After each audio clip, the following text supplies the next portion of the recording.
భారీ భూకంపం మయన్మార్, థాయిలాండ్లను విషాదంలో ముంచింది. భూకంప తీవ్రతకు ఎన్నో భవంతులు కుప్పకూలిపోయాయి. శిథిలాల కింద ఎంతో మంది ప్రాణాలు కాపాడుకోవడానికి కొన ఊపిరితో ఉన్నారు. ఇక ఎంతమంది చనిపోయారో, ఎంతమంది మిస్ అయ్యారో అంచనా వేయలేని పరిస్థితి.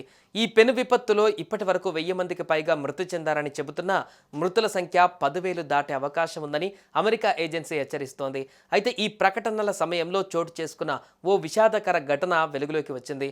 ఓ పక్క భూ ప్రకంపనలు, మరో పక్క భూమి మీదకి రావడానికి కడుపులో బిడ్డ పెడుతున్న పురిటి నొప్పులు, ఓ తల్లి పడిన నరక వేదన ఇప్పుడు అందరినీ కంటతడి పెట్టిస్తోంది. భూకంపం నేపథ్యంలో పురిటి నొప్పులతో బాధపడుతున్న ఓ మహిళకు వైద్యులు పార్కులో డెలివరీ చేశారు.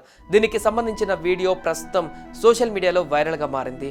భూ ప్రకంపనల టైంలో బిఎన్హెచ్ కింగ్ చూలాలాంగ్ కార్న్ మెమోరియల్ ఆసుపత్రిలోని రోగులను వైద్యులు దగ్గరలోని పార్కుకి తరలించారు. ఈ క్రమంలో ఓ మహిళకు పురిటి నొప్పులు వచ్చాయి. దాంతో ఆమెను స్ట్రెచర్పై బయటకు తీసుకువచ్చారు. అనంతరం పార్కు వద్ద డెలివరీ చేశారు. పార్కులోనే పేషెంట్స్ కి వైద్య సదుపాయాలు అందిస్తున్నారు. ఈ మయన్మార్ భూకంప ప్రభావం చైనాలోని యునాన్ ప్రావిన్సెస్ లోని రుయిలీ నగరాన్ని కూడా వదిలిపెట్టలేదు.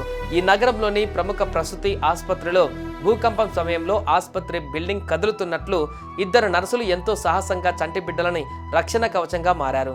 అందరూ బయటికి పరుగులు తీసినా వీళ్ళు మాత్రం తమ ప్రాణాలను పణంగా పెట్టి అప్పుడే పుట్టిన చిన్నారుల కోసం కదులుతున్న భవనంలో నిలబడ్డారు. ఈ వీడియో కూడా సోషల్ మీడియాలో వైరల్గా మారింది.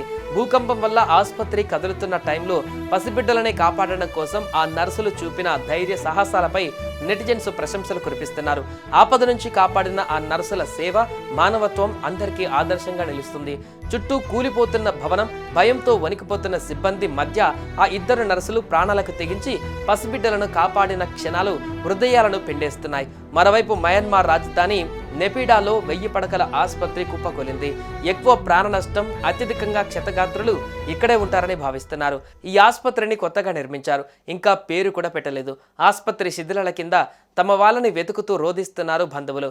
ఆర్తనాదాలు, రోదనలతో ఆ ప్రాంతంలో తీవ్ర ఆందోళన నెలకొంది.